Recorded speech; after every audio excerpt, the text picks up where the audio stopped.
नमस्कार विद्यार्थ्यांनो, मी प्राध्यापक डॉक्टर वर्षा भोसले. विद्यार्थ्यांनो, आजच्या व्हिडिओमध्ये आपण स्थिर विनिमय दर त्यामध्ये भाग 1 असा पाहणार आहोत. तर स्थिर विनिमय दराचा अर्थ किंवा स्थिर विनिमय दर म्हणजे काय, त्याच्या व्याख्या कोणकोणत्या आहेत किंवा स्थिर विनिमय दराचे जे काय फायदे आहेत किंवा त्या काय आर्ग्युमेंट्स केलेले आहेत, समर्थनार्थक जे मुद्दे आहेत ते आपण आजच्या व्हिडिओमध्ये पाहणार आहोत. तर विद्यार्थ्यांनो, स्थिर विनिमय दर या पद्धतीचा सण 1914 पर्यंत म्हणजे सुवर्ण परिणाम पद्धती अस्तित्वात असेपर्यंत, लक्षात घ्या, सुवर्ण परिणाम पद्धती अस्तित्वात असेपर्यंत काय केला जात होता. म्हणजे या पद्धतीमध्ये काय की प्रत्येक देशाच्या चलनमूल्य सोन्याच्या माध्यमातून दुसऱ्या देशाच्या चलनाशी बांधलेलं असतं. म्हणजे हा विनिमय दर काय असतो, बदलत नाही. म्हणून याला काय म्हणतो आपण, स्थिर विनिमय पद्धती, स्थिर विनिमय दर पद्धती.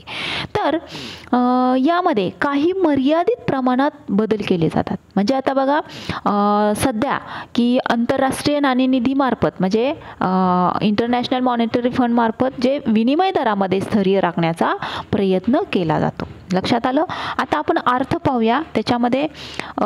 विनिमय दरात म्हणजे स्थैर्य राखणे हे विनिमय दर नियंत्रणाचं काय असतं, म्हणजे विनिमय दरासाठी नियंत्रणासाठी आवश्यक असतं. म्हणजे आंतरराष्ट्रीय व्यापारामध्ये वृद्धी घडवून आणण्यासाठी बघा की स्थिर विनिमय दराची आवश्यकता असते. आता सन 1930 नंतर चा जर विचार केला तर त्यानंतर बहुतांश राष्ट्रांनी सुवर्ण परिणाम पद्धतीचा त्याग करून काय केलं, कागदी चलनाचा स्वीकार केल्यानंतर, बघा लक्षात घ्या, कागदी चलनाचा स्वीकार केल्यानंतर विनिमय दरामध्ये चढ उतार घडून आले.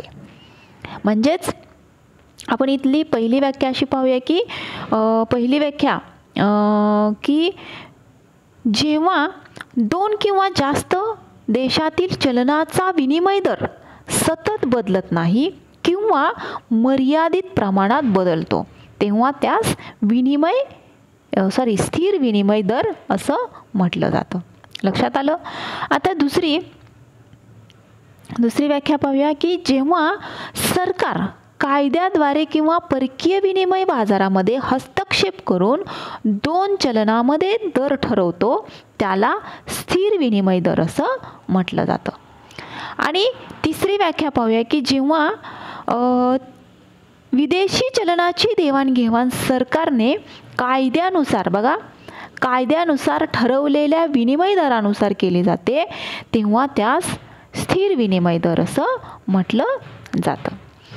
तर अशा पद्धतीनं ह्या काय स्थिर विनिमय दराच्या ज्या काय व्याख्या आहेत त्या व्याख्या आपण इथं सविस्तर पाहिलेल्या आहेत.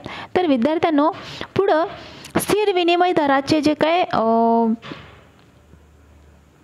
गुण आहेत किंवा त्याला आपण स्थिर विनिमय दराचे फायदे म्हणतो किंवा त्याचे समर्थनार्थक जे काही मुद्दे आहेत ते मुद्दे आपण इथं पाहणार आहोत.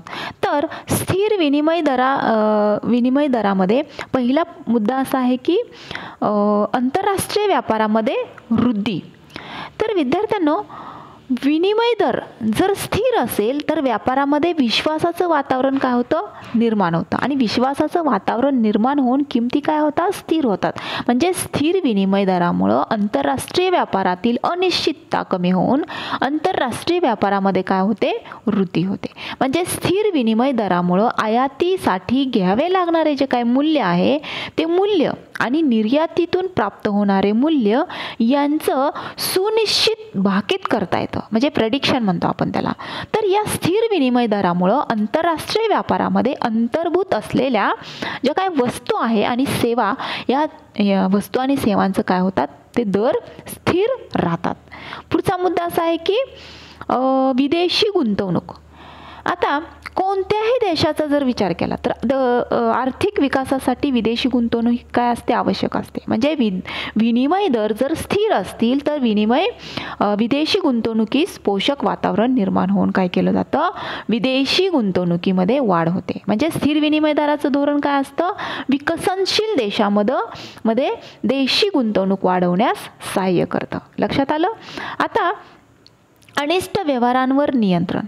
आता या अनिष्ट व्यवहारांवर नियंत्रण कशा पद्धतीचा फायदा असतो की बघा की लवचिक चलन या लवचिक चलन दरामुळं बदलत्या चलन मूल्याचा जो काही फायदा आहे तो फायदा घेण्यासाठी मोठ्या प्रमाणामध्ये सट्टेबाजीसारखे अनिष्ट व्यवहार काय करतात, घडून येतात.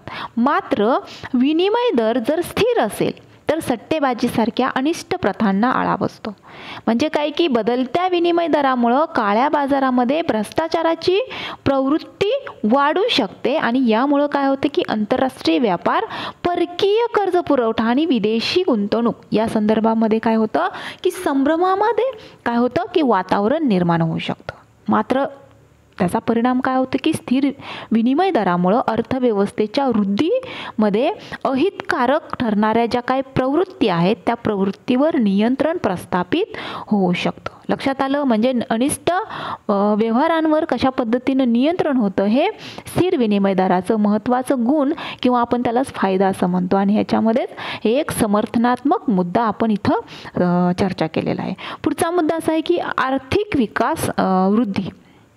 आता देशाच्या आर्थिक विकासामध्ये सातत्य राखण्यासाठी स्थिर विनिमय दराच्या धोरणाचा अवलंब केला जातो आणि स्थिर विनिमय दराचं जे काही धोरण आहे ते धोरण देशाच्या अर्थव्यवस्थेला स्थैर्य बहाल करतं.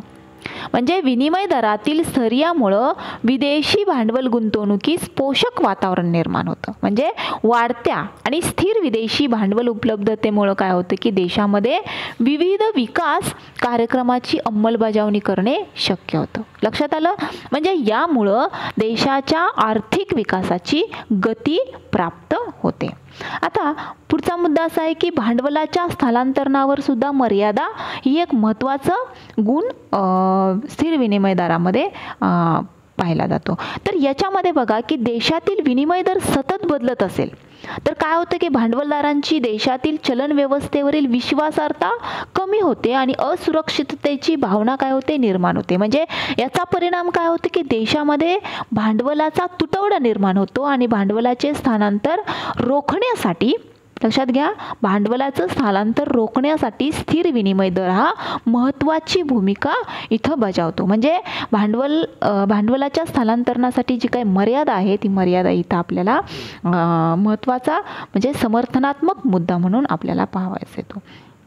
आता पुढचा मुद्दा असा आहे की लहान राष्ट्रांना उपयुक्त. आता बघा, तुटीचा व्यवहार तोल म्हणजे डेफिसिट म्हणतो आपण त्याला. तूट म्हणजेच काय, डेफिसिट. तर तुटीचा व्यवहार तोल दर्शवणारा जो काही लहान राष्ट्रांना आर्थिक वृद्धीसाठी जे काही स्थिर विनिमय दर राखणे आवश्यक असते. म्हणजे आर्थिक वृद्धीसाठी अल्पविकसित राष्ट्रे आणि ही पूर्णपणे जे काही परकीय व्यापारावर अवलंबून असतात ती लहान राष्ट्रांना तंत्रज्ञान आणि यंत्रसामग्रीची आयात परकीय देशांकडून करावी लागते. म्हणजे मोठ्या प्रमाणात केल्या जाणाऱ्या आयातीमुळं प्रतिकूल व्यवहार तोल निर्माण होतो. म्हणजे स्थिर विनिमय दरामुळं काय होतं की व्यवहारातील समतोलाचा विनिमय दरावर काय होतो, प्रतिकूल परिणाम होत नाही. हे एक महत्त्वाचं काय आहे गुण इथं स्थिर विनिमय दरामध्ये आपल्याला आढळून येतो. लक्षात आलं. तर लहान राष्ट्रांना अशा पद्धतीनं इथं उपयुक्त असं स्थिर विनिमय दर निश्चित केला जातो. नंतर आंतरराष्ट्रीय आर्थिक स्थैर्य. आता विदेशी विनिमय दरातील सततच्या बदलामुळं आंतरराष्ट्रीय आर्थिक अस्थिरता निर्माण होतं आणि काय होतं की विनिमय दर स्थिर राखल्यामुळं आंतरराष्ट्रीय व्यापारामध्ये सहभागी होणाऱ्या व्यापारी संस्थांना आर्थिक नफ्याविषयी निश्चित आखाडे बांधता येणे शक्य होते. म्हणजे यामुळं काय होतं की आंतरराष्ट्रीय आर्थिक स्थैर्य निर्माण होण्यास सहाय्य मिळते. लक्षात आलं. पुढचा मुद्दा असा आहे की रोजगार पातळीत वाढ. आता स्थिर विनिमय दरामुळं काय होतं की बाजारातील वस्तू आणि सेवांच्या मूल्यामध्ये फारसा बदल होत नाही आणि तो फारसा बदल न होता त्याचं काय होतं की सातत्य राहतं. म्हणजे यामुळं काय होतं की संबंधित वस्तू किंवा सेवांच्या उद्योगांना स्थैर्य प्राप्त होतं आणि या स्थैर्य प्राप्तीमुळं उद्योगांना विस्तार होऊन रोजगाराच्या संधीमध्ये सुद्धा जास्तीत जास्त प्रमाणात वाढ होते. लक्षात आलं. म्हणजे हा एक फायदा म्हणजे काय की रोजगार पातळीमध्ये वाढ हे एक महत्त्वाचा गुण इथं आपल्याला लक्षात. आता शेवटचा मुद्दा असा आहे की व्यापारी देशांना फायदेशीर.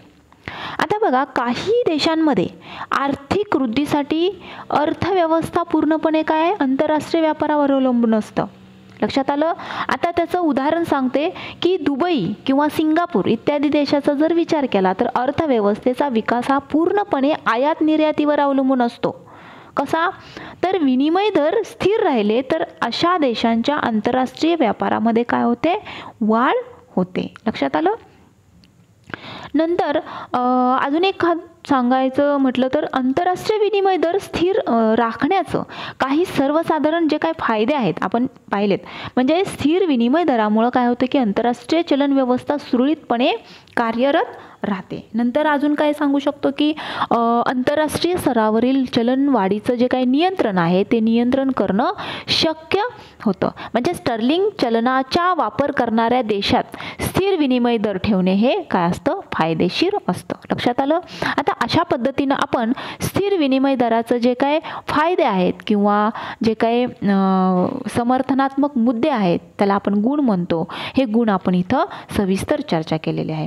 तर विद्यार्थ्यांनो आपण इथंच थांबूया. So thank you very much. आता आपण या पार्ट 1मध्ये फायदे पाहिलेले आहेत. तर पार्ट 2 नेक्स्ट व्हिडिओमध्ये आपण पार्ट 2 पाहणार आहोत, स्थिर विनिमय दराचे तोटे किंवा विरोधी युक्तिवाद. तर आपण इथंच थांबूया. So thank you very much.